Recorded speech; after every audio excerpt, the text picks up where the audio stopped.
Olá, saudações a todos. Vamos dar início a mais uma unidade da nossa disciplina de Fundamentos de Bioquímica.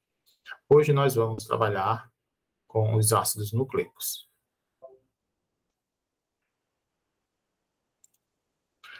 Bom, nessa aula nós vamos abordar os seguintes tópicos. Nós vamos fazer uma breve introdução sobre o assunto, falaremos sobre os nucleotídeos, o que são nucleotídeos, qual o conceito. Depois nós vamos tratar sobre algumas ligações, chamadas ligações fosfodiester, e vamos terminar falando sobre RNA. Bom, introdução. Nucleotídeos participam em reações metabólicas. São os constituintes dos ácidos nucleicos. Então, eles estão presentes nos ácidos deoxirribonucleico, que é o DNA, e no ácido ribonucleico, que é o RNA. Os depósitos moleculares de informações genéticas. Então, aqui a gente pode observar que esses ácidos nucleicos são formados por bases nitrogenadas. Nós temos aqui a citosina, a guanina, adenina, timina, que formam o DNA, e as bases nitrogenadas, citosina, que é a mesma do DNA no RNA, guanina é a mesma também, a adenina é a mesma, porém, o RNA tem uracila e o DNA tem timina. A gente vê que o DNA aqui é uma fita dupla e o RNA é uma fita simples. Bom, o que são nucleotídeos? Nucleotídeos têm 3 componentes característicos. Primeiro, uma base nitrogenada. Tá? 2, uma pentose, que é um açúcar, que é este amarelo aqui, e um grupo fosfato, que é este grupo em marrom aqui em cima. A molécula sem o grupo fosfato é chamada de nucleosídeo. Então, quando você tem só o açúcar e a base, eu tenho um nucleosídeo. E quando eu tenho o açúcar, a base e o grupo fosfato, eu tenho o nucleotídeo. As bases nitrogenadas são derivadas de 2 compostos originais, que são pirimidina e purina. As bases e pentose dos nucleotídeos comuns são compostos heterocíclicos. Então, se você vê, ó, você tem um ciclo e tem um oxigênio no meio. Então, ela é um heterociclo, esse açúcar. E essas bases também. Olha só, aqui eu tenho um ciclo de 6 e dentro do ciclo eu tenho nitrogênio no lugar do carbono. Então, são tudo bases compostos heterocíclicos. Nucleotídeos ainda, né? Então, tanto no DNA quanto no RNA, eles contêm 2 bases purínicas majoritárias, que é a adenina e guanina, e 2 pirimidínicas majoritárias. Então, as bases purínicas. O que é uma base purínica? É quando você tem um anel aromático de 6 e um anel de 5. Então, um anel do benzeno e um anel de 5. Então, quando você tem os 2 anéis juntos, de 6 e de 5, com nitrogênios alternados, ó, tá? Você tem as bases purínicas. A pirimidínica, ela é um único anel de 6.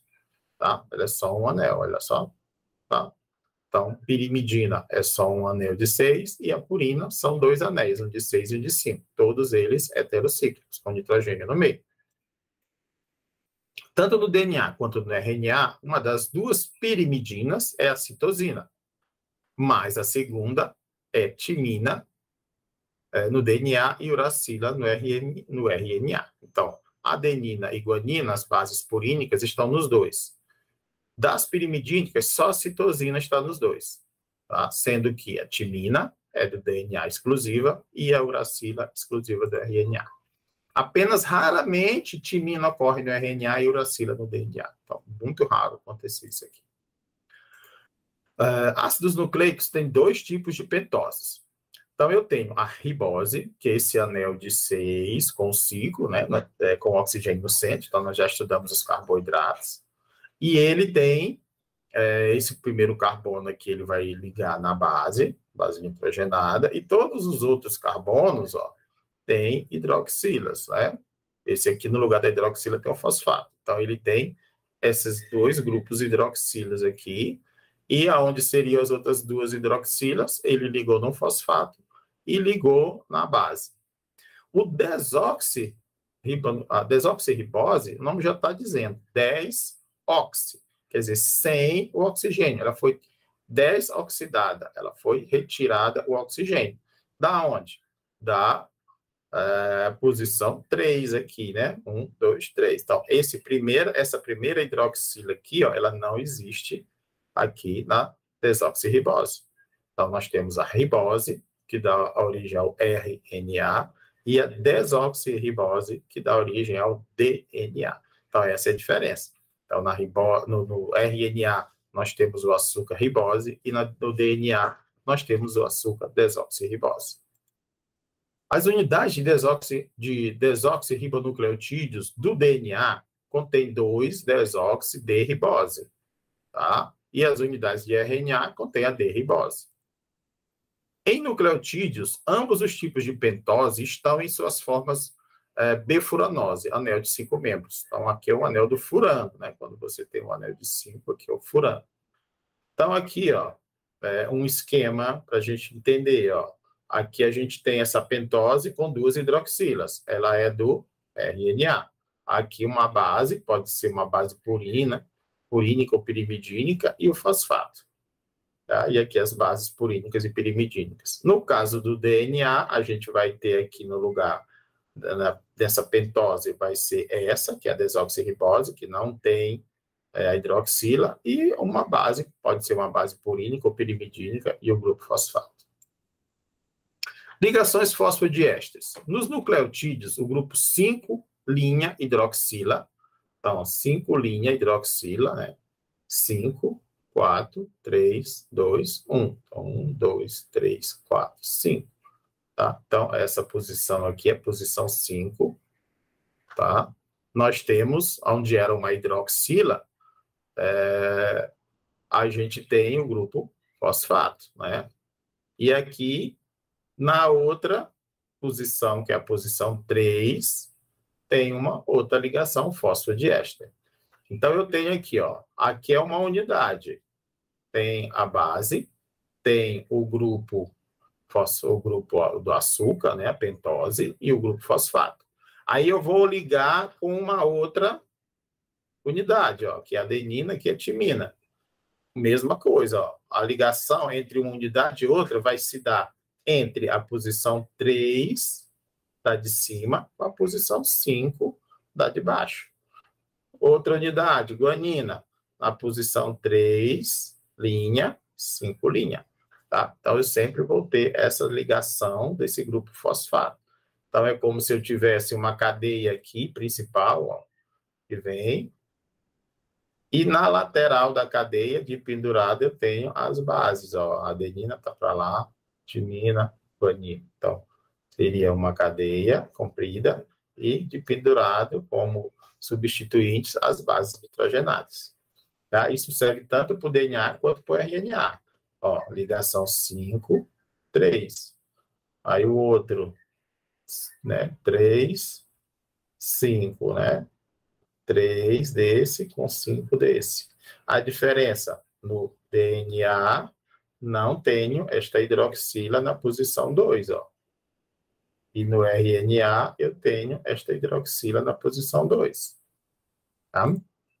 Bom, o esqueleto covalente dos ácidos nucleicos consiste de resíduos fosfato e pentose. Então, esse aqui é o esqueleto covalente, ó. Fosfato, pentose, fosfato, pentose, fosfato, pentose, e assim sucessivamente.